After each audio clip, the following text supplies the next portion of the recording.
मेरा नाम है रावी मिश्रा और आप सभी का स्वागत करता हूं वशिष्ठ क्लासेज में।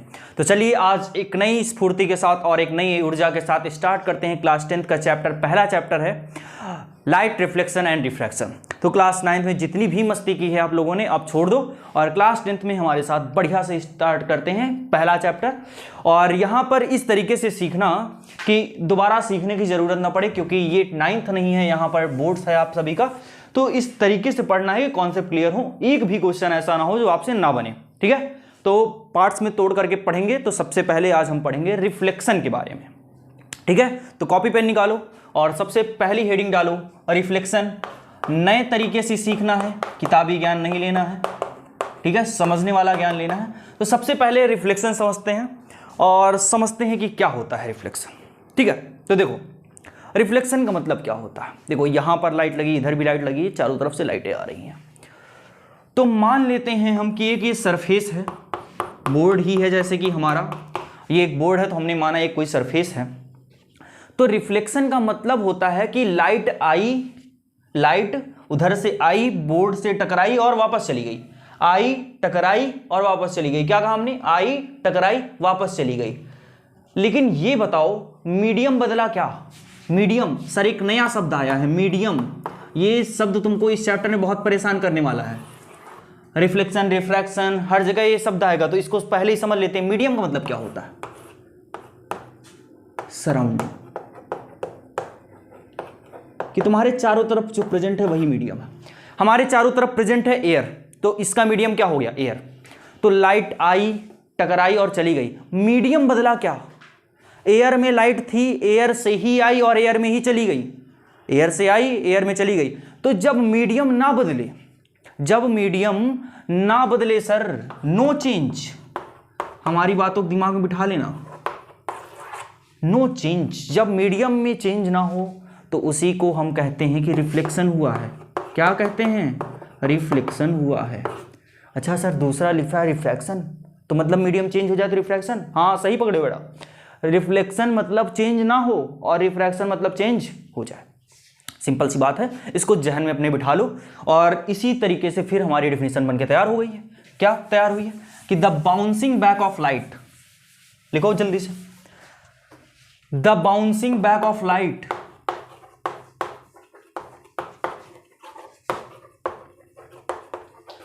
the bouncing back of light after striking a polished surface, after striking a polished surface into same medium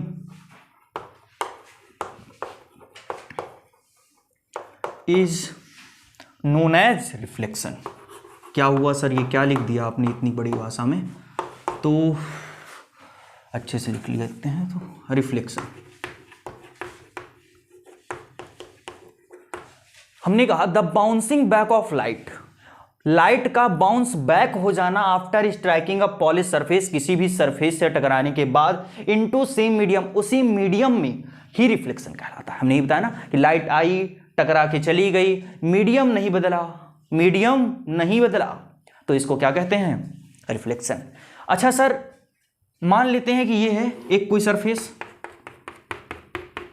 light आई ऐसे और ऐसे टकरा के चली गई। अच्छा सर इधर भी एयर था, इधर भी एयर ही है, तो क्या ये रिफ्लेक्शन होगा? हाँ बिल्कुल बिल्कुल सही समझे, रिफ्लेक्शन। अच्छा लेकिन हम ये भी तो कह सकते हैं सर कि हम पानी के अंदर डुबकी लगा रहे थे, तो पानी के अंदर ही हमने टॉर्च मारी, पानी के अंदर डुबकी लगा रहे थे स्विमिंग पूल के अंदर। ठीक है, पानी के अंदर ही है, यानी चारों तरफ पानी भरा हुआ है, वाटर है, इस तरफ भी वाटर है, और लाइट हमने मारी नीचे की तरफ और लाइट टकरा के पानी में ही वापस आई। क्या सर वो भी रिफ्लेक्शन? बिल्कुल रिफ्लेक्शन। मीडियम नहीं बदला, वाटर में थे तुम, वाटर में ही हो, पानी के अंदर हो तुम और पानी के अंदर ही टॉर्च मार रहे हो, तो वो भी रिफ्लेक्शन ही कहलाएगा। सिंपल सी बात है, जहन में बिठा लो इसको कि जब तक मीडियम नहीं बदलेगा सर रिफ्लेक्शन ही होगा। क्या होगा? रिफ्लेक्शन ही होगा। समझे? अच्छा सर ऐसा हो सकता है क्या कि एयर हो एक तरफ और दूसरी तरफ वाटर हो, हाँ देखो, एक तरफ एयर हो और दूसरी तरफ वाटर। अब ऐसा तो हो नहीं सकता कि इस तरफ एयर वाटर ना, दूसरी तरफ है एयर वाटर। लाइट आई है तो सर ये रिफ्लेक्शन नहीं है, रिफ्रैक्शन है। देखो एक तरफ एयर है और दूसरी तरफ वाटर, समझे? सिंपल सी बात है। मीडियम चेंज ना हो तो रिफ्लेक्शन है, मीडियम बदल जाए तो रिफ्रैक्शन है। आई बात समझ में? आई होगी। चलो तो डिफिनीशन लिख लो। The bouncing back of light after striking a polish surface into same medium known as. अच्छी बात है, चलते हैं आगे। रिफ्लेक्शन की दुनिया वालों ने कुछ लॉज दिए हैं, कुछ नियम दिए हैं कि सर 2 लॉज होते हैं रिफ्लेक्शन के, और जब भी रिफ्लेक्शन कहीं पर देखा जाता है तो हम ये देखने को पाते हैं कि ये 2 लॉज वहां पर फॉलो होते हैं। ऐसी 2 बातें देखने को मिलती हैं हर जगह, तो उन्हीं को नियम के रूप में हम लोग पढ़ते हैं। ठीक है, तो वो 2 नियम दुनिया वालों ने कौन से दिए हैं तो उसको देखते हैं। तो हेडिंग में डालो laws of reflection. Laws of reflection तुम्हारे स्कूल में सबसे ज्यादा इंपॉर्टेंट टॉपिक यही है। अभी तक इस लेक्चर में सबसे ज्यादा इंपॉर्टेंट टॉपिक जो आने वाला है वो है लॉज ऑफ रिफ्लेक्शन। रिफ्लेक्शन के कुछ लॉज हैं कि लाइट आएगी और टकरा के वापस जाएगी, तो कुछ नियम होते हैं जो कि फॉलो होने चाहिए। तो दुनिया वालों ने जो पहला लॉ कहा है वो ये कहा है कि सर मान लीजिए कि ये एक सरफेस है, मान लो कि ऐसे कोई प्लेट रखी हुई है और यहीं पर लाइट आके टकरा के ऐसे जा रही है। अच्छा सर ये पॉलिश्ड सरफेस है। कैसा सरफेस है? पॉलिश्ड क्यों है कि टकराएगी ना तो वापस नहीं जा पाएगी ना, अगर पॉलिश्ड नहीं होगा तो वापस नहीं जा पाएगी, इसलिए कैसा सरफेस है? पॉलिश्ड सरफेस है। तो इसका मतलब क्या होता है सर? ये जो आपने डॉट मतलब डैश इस तरीके से कर दिया, इसका मतलब है कि ये कैसा सरफेस है? पॉलिश्ड सरफेस है। अच्छा सर समझ में आई बात। आगे देखते हैं। हमने कहा कि बेटा एक लाइट आई है और गिरी है। जो लाइट आके गिरती है इंसिडेंट हो रही है, यानी जो लाइट आके गिरती है तो उसको अंग्रेजी की भाषा में हम कहते हैं कि वो लाइट इंसिडेंट हो रही है। तो फिर दुनिया वालों ने इसको भी एक नाम दिया और कहा कि सर ये इंसिडेंट लाइट रे है, इसका नाम दे दीजिए। इसका नाम क्या पड़ा? Incident ray. क्या पड़ा? Incident ray. यानी जो लाइट आकर के गिर जाती है या जो लाइट पड़ती है उसको दुनिया वाले क्या नाम देते हैं? Incident ray. अच्छा सर ये आई है तो मीडियम अगर इस तरफ एयर है और ये टकरा के जा रही है तो सर हम समझ गए कि इस तरफ भी एयर ही होगा। अगर इस तरफ एयर है तो इस तरफ भी एयर ही होगा, नहीं तो वापस नहीं जा पाएगी टकराने के पास। अच्छा सर, हाँ सर ये बात तो समझ में आई। अभी आपने बताया था कि रिफ्लेक्शन तभी होता है जब क्या हो? मीडियम से। अच्छा ये बात समझ आई। अच्छा दुनिया वालों ने एक और बात देखी कि इंसिडेंट रे को हम जो कह रहे हैं, हम ये कह रहे हैं कि जो लाइट आके गिरती है उसको हम इंसिडेंट रे कहते हैं। तो लोगों ने कहा कि ये लाइट रिफ्लेक्शन के बाद जा रही है। रिफ्लेक्शन हुआ, रिफ्लेक्शन के बाद जा रही है, इसीलिए इसका नाम रिफ्लेक्टेड रे क्यों ना रख दें? हाँ भाई, सब लोगों ने कहा बढ़िया है, अच्छी बात है। चलिए ठीक है, आपकी बात हमने मानी कि जो लाइट आके गिरती है उसको इंसिडेंट बोलते हैं और टकराने के बाद जब जाती है तो उसको नाम हम क्या देते हैं? रिफ्लेक्टेड रे कहते हैं। तो दुनिया वालों ने कहा चलो ठीक है, अच्छी बात है। लेकिन क्या हुआ कि फिर देखा गया कि इंसिडेंट रे जिस एंगल पर आती है वो हरदम रिफ्लेक्टेड रे के एंगल के बराबर होता है। किसके बराबर होता है? रिफ्लेक्टेड रे के बराबर। तो पहला लॉ जो दिया गया रिफ्लेक्शन का वो ये दिया गया, एंगल ऑफ इंसिडेंस जिसको हम एंगल आई कहेंगे, वो बराबर होता है एंगल ऑफ रिफ्लेक्शन के। किसके बराबर होता है? एंगल ऑफ रिफ्लेक्शन के बराबर होता है, जिसको हम एंगल आर बोलेंगे। क्या बोलेंगे? एंगल आर बोलेंगे। अच्छा सर ये कौन सी लाइन बनाई है? तो दुनिया वालों ने एक और बात बताई कि ये जो एंगल नाप रहे हैं, नापेंगे कहां से आप? तो ये जो एंगल नापा जाता है इंसिडेंस का, ये हरदम नॉर्मल से नापा जाएगा। ध्यान, बहुत जरूरी बात, सबसे ज्यादा जरूरी बात और सबसे ज्यादा कंफ्यूजिंग करने वाली बात जो है वो यही है कि इंसिडेंस का जो एंगल नापोगे वो नॉर्मल से ही नपेगा। नॉर्मल से इंसिडेंट रे की तरफ जब जाएंगे, नॉर्मल ये है, नॉर्मल मतलब 90 डिग्री, नॉर्मल का मतलब 90 डिग्री। तो 90 डिग्री से जब हम इंसिडेंट रे की तरफ आएंगे तो ये एंगल हमारा बनता है एंगल ऑफ इंसिडेंस। और जब नॉर्मल से हम रिफ्लेक्टेड रे की तरफ जाएंगे, नॉर्मल से जब हम रिफ्लेक्टेड रे की तरफ जाएंगे तो ये हमारा बनता है एंगल ऑफ रिफ्लेक्शन। और दुनिया वालों की नज़रों में ये दोनों क्या होते हैं, बराबर होते हैं। एंगल ऑफ इंसिडेंस किसके बराबर होता है, एंगल ऑफ रिफ्लेक्शन के। ये पहला लॉ है, समझ में आया। बिल्कुल जल्दी से इस फिगर को बना लो। इसका नाम हमने जो कहा है, इसका नाम हमने कहा है नॉर्मल रे है। नॉर्मल का मतलब 90 डिग्री विथ सरफेस। सरफेस के साथ कितना एंगल बनाती है, 90 डिग्री। तो जल्दी से इस फिगर को बना लो, फिर आगे चलते हैं कहानी पे। तो आगे की कहानी बढ़ाई जाए, जल्दी से इसको कर लो। आगे के अभी एक लॉ और बचा है, एक लॉ और बचा है, ये फिगर। हाँ, इसको एकदम रट लेना, इसको रट लेना, ठीक है। ये दो लॉज बताएंगे तो ये फिगर जो है आपका बहुत ज़्यादा इंपॉर्टेंट है, वेरी इंपॉर्टेंट। ये फिगर दिमाग में बिठा लो। इसी तरीके से जो हमने बात बताई है मोस्ट इंपॉर्टेंट वाली, इसको भी लिख लेना कि इधर लिख लो, इधर बताते हैं। एंगल, इसको हिंदी में लिख लो, एंगल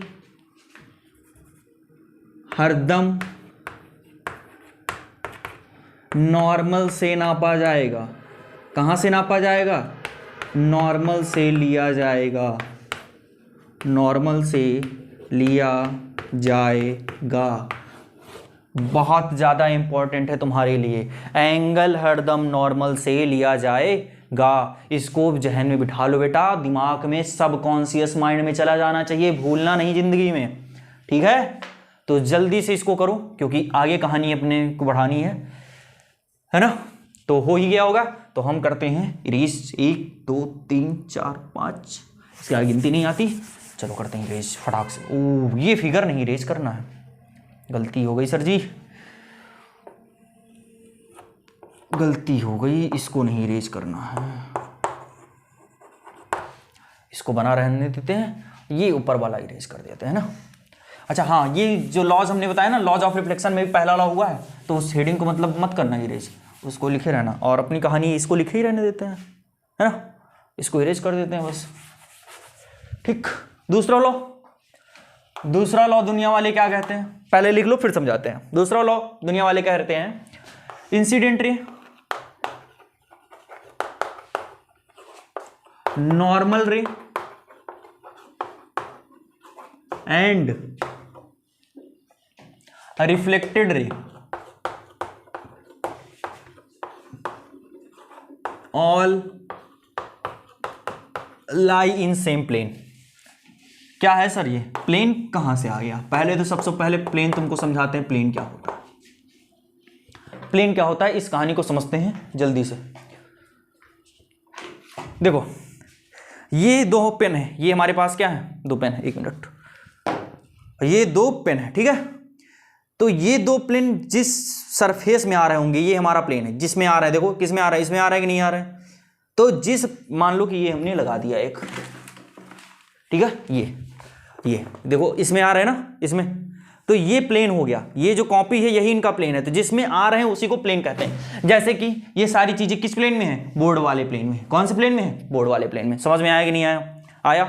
तो ये कह रहे हैं कि रिफ्लेक्टेड रे जो होगी, रिफ्लेक्टेड रे, मान लो कि ये सरफेस है, ये इंसिडेंट रे है, ये इंसिडेंट रे है, और ये कौन सी रे है, ये इंसिडेंट रे है, और ये रिफ्लेक्टेड रे है, और ये नॉर्मल रे है, ये नॉर्मल रे है। ये तीनों देखो कौन से प्लेन में आ रही हैं, एक मिनट, ये सब देखो इस प्लेन में आ रही है। कौन से प्लेन में आ रही हैं, इस प्लेन में। समझ में आया कि नहीं आया। ऐसा कभी नहीं होगा कि ये तीनों अलग अलग प्लेन में हो। समझ में आया। Always they lie in a same plane, और इसका एक्सपेरिमेंट भी आपको दिखा दिया जाएगा। समझ में आया कि नहीं आया। इंसिडेंट रे, नॉर्मल रे, रिफ्लेक्टेड रे, ये हरदम एक प्लेन में लाई करेंगे, एक प्लेन में, यानी एक ही सरफेस की ये तीनों रेज हैं। समझ में आया कि नहीं आया। प्लेन समझ में आया होगा, समझ रहे हो, ठीक है। जैसे कि ये चौक है और ये है, दो हैं, तो हमने इनको लिया तो ये इस प्लेन में, ठीक है। कोई दिक्कत परेशानी अगर नहीं है तो फिर हम आगे की कहानी बढ़ाएं जल्दी। हो गई। तो जल्दी से लिख लो दो लॉज और रिवाइज करते हैं। पहला लॉ क्या है, angle i is equal to angle r. पहला लॉ क्या है, angle i is equal to angle r. तो कुछ क्वेश्चन करते हैं पहले और फिर अपनी कहानी को आगे बढ़ाते हैं angle i is equal to angle r पर, है ना। चलो फिर क्वेश्चन करके तुम्हारा माइंड सेट अच्छे से करते हैं और फिर अपनी कहानी प्लेन मिरर की तरफ लेके चलते हैं। इसको भी रेज ही करो। चलो सबसे पहले खतरनाक क्वेश्चन देते हैं, उसके बाद आसान वाला ना, जिससे तुम्हारी बुद्धि हिल जाए एकदम। देखो चलो पहले आसान क्वेश्चन लेते हैं, एक क्वेश्चन लेते हैं ये वाला।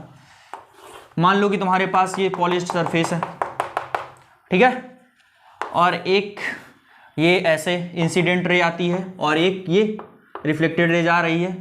तो क्वेश्चन वाला तुमसे बहुत आसानी से पूछ रहा है, क्वेश्चन वाला कह रहा है कि अगर नॉर्मल के साथ इसका एंगल 30 डिग्री है और ये इंसिडेंट रे है, तुमको दिख रहा है, देखो गिर रही है, और एरो बता रहा है जो गिर रही वही इंसिडेंट रे है।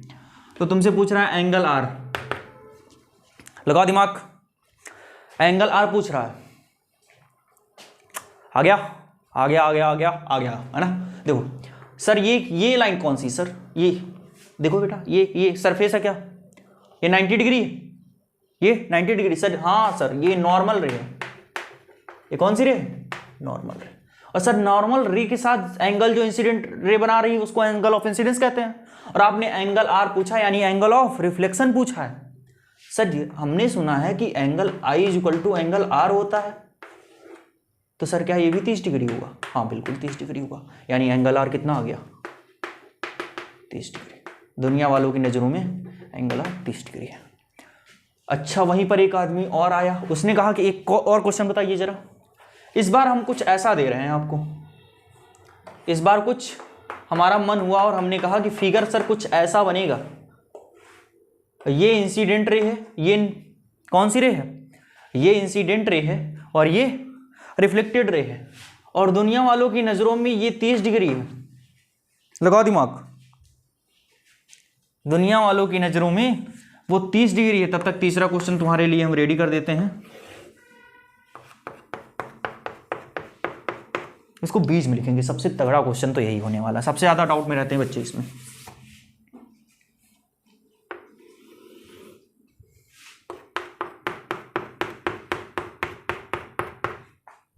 ये है कुछ ओके, अभी तो इसमें बाद में बनाएंगे। हाँ भैया ये है आंसर। तो सर सबसे पहले हमने सुना था कि नॉर्मल बनाया जाता है, सर बना लेते हैं नॉर्मल। अच्छा सर नॉर्मल क्यों बनाते हैं? सर इसका आंसर कहीं 30 तो नहीं आ रहा है, क्योंकि सर ये 30 बना रहा है तो भी 30 बनाएगा। अगर ऐसा सोच रहे हो ना बेटा तो सोचना बंद करो, क्योंकि तुम गलत सोच रहे हो। तो सर पहले तो हमारा काम होता है कि नॉर्मल बनाना है, क्योंकि एंगल तो सर नॉर्मल रे के साथ ही देखे जाते हैं। हाँ सर नॉर्मल रे बना दी। अच्छा सर हमने एक बात सुनी थी कि नॉर्मल 90 बनाता है, नॉर्मल कितना बनाता है, 90, यानी सर ये एंगल जो होगा ये 90 होगा। हाँ बिल्कुल सही, यानी सर अगर ये 30 है तो ये 60 डिग्री रहा होगा। कितना रहा होगा, 60 डिग्री सर, यानी हमको एंगल आई मिल गया है 60 डिग्री। और सर आप पूछ क्या रहे हैं एंगल आर, तो सर एंगल आर भी तो 60 ही होगा, क्योंकि सर ये तो बराबर होते हैं। हाँ भैया, तो दुनिया वाले ऐसे भी क्वेश्चन दे सकते हैं आपको, समझ रहे हो। मोस्ट इंपॉर्टेंट क्वेश्चन ये है, अब हम तुमको बता के क्वेश्चन पूछ रहे हैं।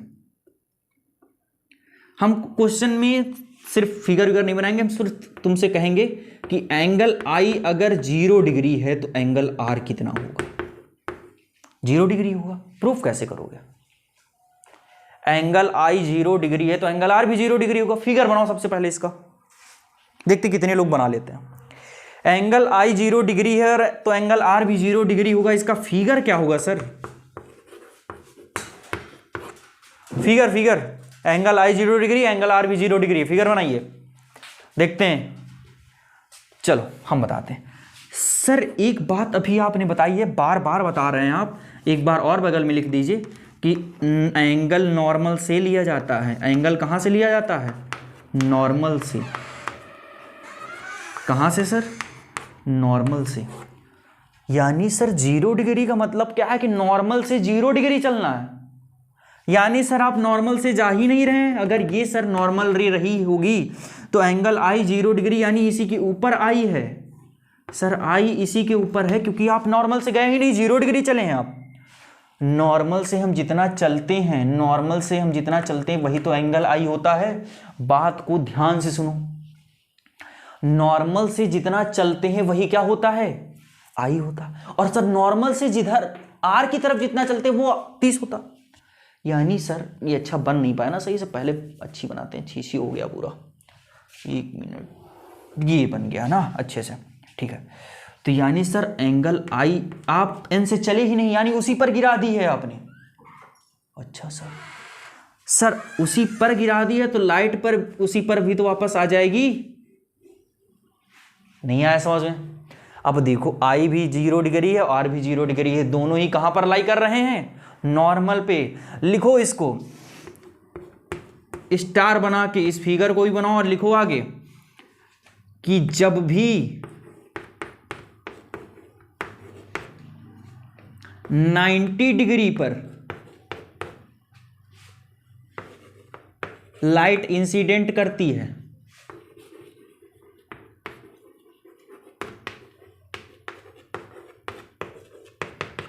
तो उसी पाथ पर वापस आती है, उसी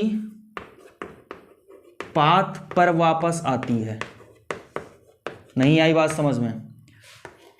जिस रास्ते से गई है उसी रास्ते पर आएगी। देखो इसको लगाओ डबल स्टार, और ये सबसे ज्यादा पूछा जाने वाला क्वेश्चन है भैया, मस्त क्वेश्चन। आई 0 डिग्री तो आर भी 0 डिग्री, ये है उसका प्रूफ। समझ में आया? लेकिन दुनिया वाले सर ये भी तो कह सकते हैं, दुनिया वाले ने एक तो बहुत परेशान करके रखे हैं, तो दुनिया वालों ने आपको एक बार और परेशान करने की कोशिश की, लेकिन सर आप परेशान नहीं होंगे क्योंकि कॉन्सेप्ट है। तो दुनिया वालों ने इस बार ये कहा आपसे, दुनिया वाले ये कह रहे हैं कि बेटा ये एक पॉलिश सरफेस है। इस बार हमारा मन है कि एंगल आई 90 हो जाए। कितना हो जाए? 90 हो जाए। हाँ सर तो एंगल आर भी 90 ही होगा। सर ये तो हम पढ़े ही हैं। तो पढ़े हो ना, तो जल्दी से फिगर बना दो। दुनिया वालों की नजरों में एंगल आई कहा 90 है तो एंगल आर भी 90 ही होगा। हाँ सर बिल्कुल, दोनों बराबर होते हैं। फिगर क्या होगा? Figure figure figure. तो फिगर के लिए सबसे पहले कौन सी रे बनाई जाती है दुनिया वालों की नजरों में? नॉर्मल रे बनाई जाती है। कौन सी? नॉर्मल रे। सर नॉर्मल रे जो होती है, हमने सुना था सरफेस के परपेंडिकुलर डाल दो 90 डिग्री। हाँ सर ये सरफेस है, 90 डिग्री डाल दिया। अच्छा सर ये नॉर्मल रे हो गई। हाँ भैया बिल्कुल नॉर्मल रे हो गई। अच्छा एंगल आई 90 कह रहा है। अभी तो हमने पढ़ा है कि नॉर्मल से इंसिडेंट रे की तरफ जब जाते हैं तो वो एंगल क्या कहलाता है? 90। यानी नॉर्मल से हमको कितना एंगल जाना है? 90। अच्छा यानी सर 90 तो नॉर्मल ही बना रहा है, यानी यही इंसिडेंट रे है। हाँ यही इंसिडेंट रे है। समझ में आए? देखो कितनी तगड़ी बात है। एंगल आई, अच्छा सर एंगल आर का मतलब होता है नॉर्मल से 90। हाँ यानी ये वाली रे रिफ्लेक्टेड रे। वाह भैया क्या बात समझ में आई। ये इंसिडेंट रे। अब देखो इसको प्रूफ करो जल्दी से। घर पे एक टॉर्च लो और ऐसे किताब के ऊपर मारो। देखो सीधा जा रही है क्या? किताब के ऊपर मारो, ऐसे सीधा जा रही होगी। देखो यही तो है, देखो सीधा जा रही है। समझे? नहीं समझे? आया?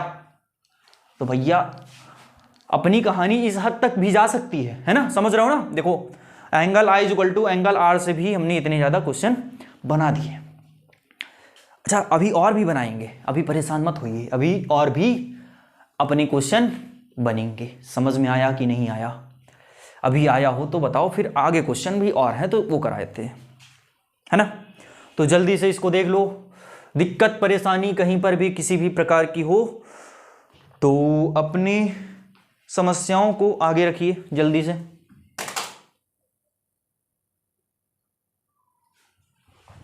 ठीक है, और अपनी कहानी आगे लेके चलते हैं। आज थोड़ा सा और अच्छे क्वेश्चंस पर चर्चा की जाए।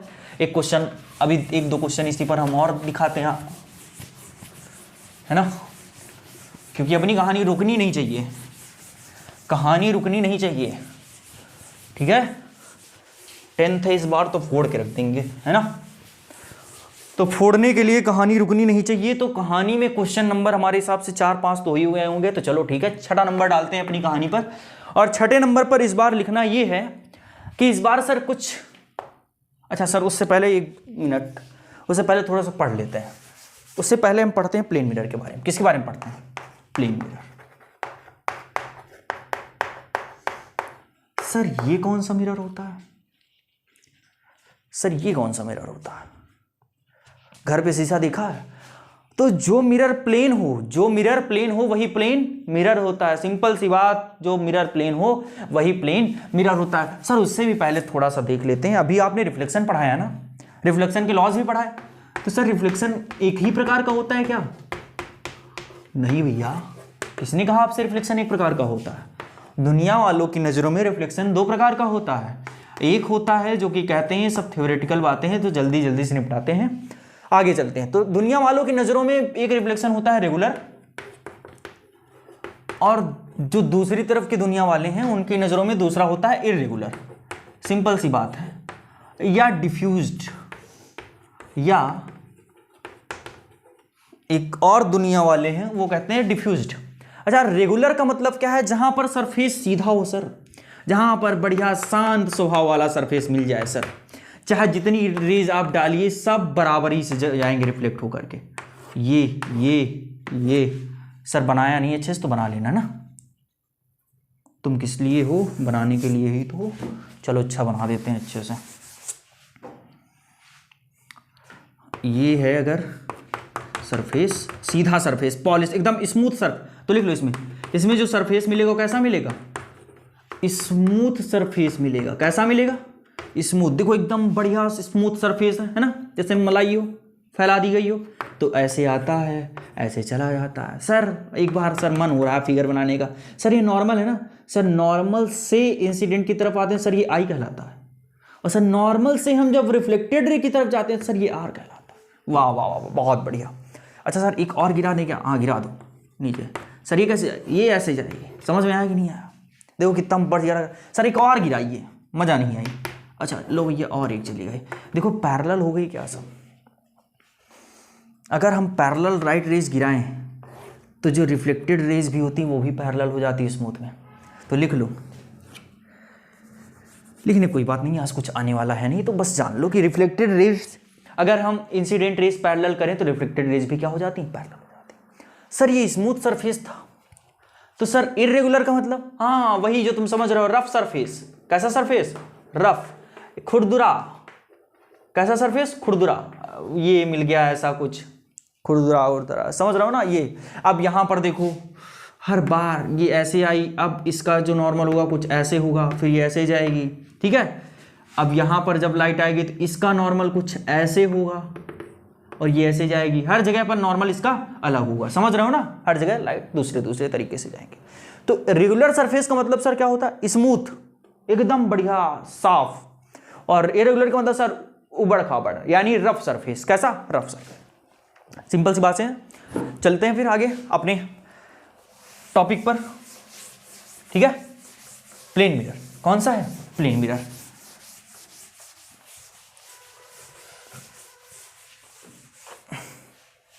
चलिए हेडिंग लगाते हैं, प्लेन मिरर। सर ये कौन सा मिरर अभी आपने बताया था? वही जो तुम समझ रहे हो, जो मिरर प्लेन हो, जो मिरर प्लेन हो वही सर कैसा होता है? प्लेन मिरर होता है। हाँ बिल्कुल सर, बिल्कुल सर। इसकी कुछ खासियत होती है वो देखते हैं कि कैसे इमेज बनती है। Image formation. सर इमेज बना के दिखाइए आप, तो हमको तो बस उसी की दिक्कत हो रही कि इमेज बना दीजिए आप। बड़ी देर से शीशा लेके बैठे हैं, पता नहीं चल रहा कैसे हम अपनी आप को देख पा रहे हैं। तो बेटा मान लो कि प्लेन मतलब प्लेन होगा। देखो प्लेन मिरर पॉलिश्ड है, पॉलिश्ड है, कोई दिक्कत परेशानी? अच्छा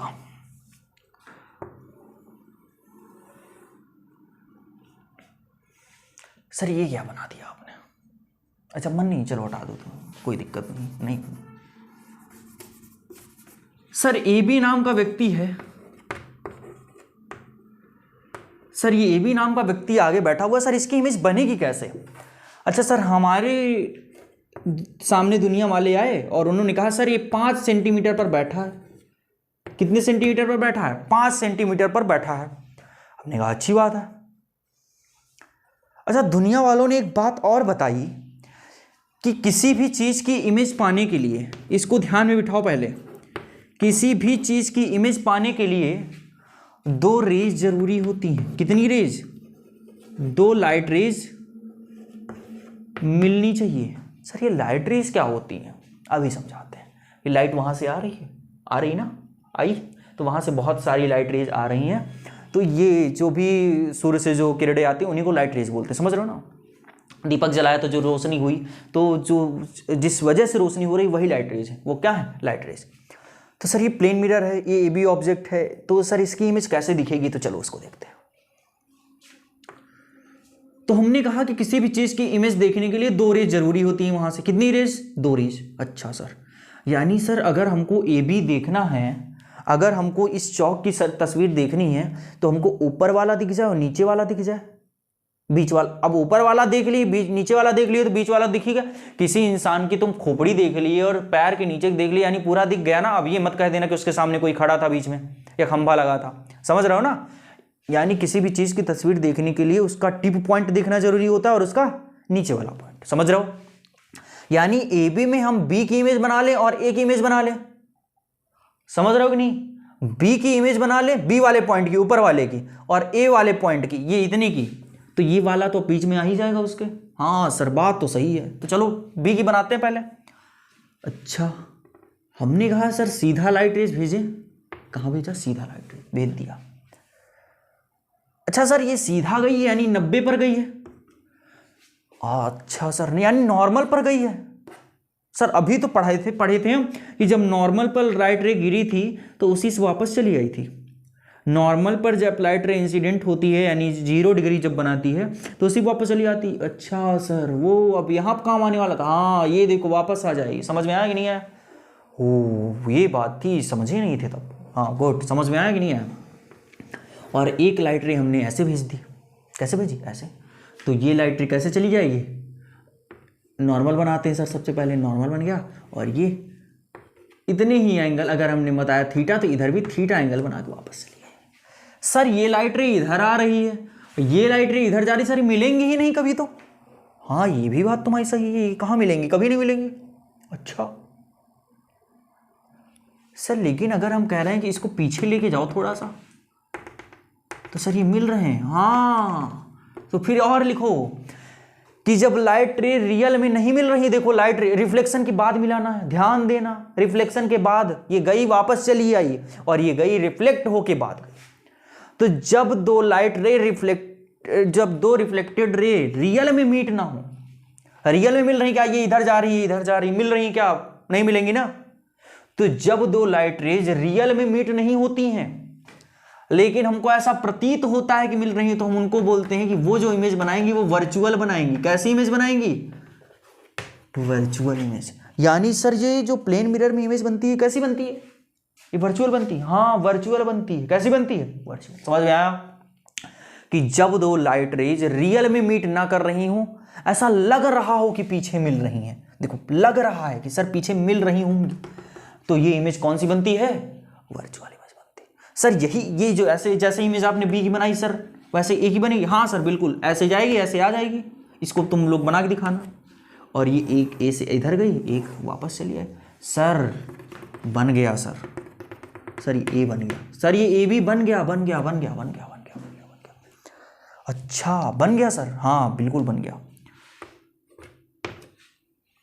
लेकिन दुनिया वालों ने कहा कि जरा ये जो इमेज आपके मिली है इसकी खासियत क्या क्या है, और दुनिया वालों को बहुत पसंद है। दुनिया वालों मतलब सीबीएसई वालों से है हमारा, बहुत पसंद है दुनिया वालों को। तो इमेज लिखो, कैरेक्टरिस्टिक, खासियत उसकी लिखो, किस तरह की इमेज जो बनी है, किस तरीके से बनी है। अभी इसको और अच्छे से बताएंगे। Characteristics of image produced by plane mirror डालना। पहली सर पहली बात तो अभी आपने समझाई कि रियल में रेज मीट नहीं कर रही हैं, तो ये इमेज जो बनेगी वर्चुअल। अच्छा सर रियल में अगर मीट कर जाए तो वो रियल, वो कैसी इमेज? वो रियल इमेज। सर यानी जब भी डॉटेड डॉटेड होगा तो हम वर्चुअल इमेज बनाएंगे, और जब रियल में लाइट रेज मिट जाएंगे तो उसको हम क्या कर देंगे, रियल इमेज। हाँ सर, ये बात तो आपकी समझ में आई, बिल्कुल बिल्कुल बिल्कुल। अच्छा, दुनिया वालों ने देखा कि अगर 5 सेंटीमीटर पर बनी है ना तो जो इमेज बनती है वो भी 5 सेंटीमीटर। यानी तुम अगर मिरर के सामने 10 मीटर दूरी पर बने खड़े हो तो तुम्हारी इमेज जो बनेगी वो कितनी दूरी पर बनेगी, 20 मीटर पर। कितने मीटर पर? यानी सर सेम डिस्टेंस पर बनती है। कितनी बनती है? Same distance. अच्छा, दुनिया वालों ने एक और बात देखी कि अगर सर ए बी जो है वो अगर 4 मीटर का था, यानी उसकी हाइट 4 मीटर की थी, तो सर जो इसकी इमेज बन रही है ना, इमेज सर वो भी 4 मीटर की बनती। अच्छा, यानी सर सेम हाइट की बनती है। ओ बहुत अच्छी बात है सर, ये तो आप बता रहे हैं। हाँ भैया, तो ये कुछ बातें हैं, कैरेक्टरिस्टिक्स हैं, इसको लिख लो और जहन में बिठा लो कि सर प्लेन मिरर की कुछ बातें होती हैं खास। वो कौन सी होती हैं? यही होती हैं कुछ, है ना। तो ठीक है भैया, आज के लिए इतना ही रखते हैं, नहीं तो ज़्यादा हो जाएगा। और फिर अगले लेक्चर में इसी को फिर से भी पढ़ा के शुरुआत करेंगे। आया हो तो बताना, क्योंकि ये भी इसके क्वेश्चन और कराने हैं, तो अगले लेक्चर में यहीं से स्टार्ट करेंगे। फिर चलते हैं, फिर तब तक के लिए जय हिंद, धन्यवाद।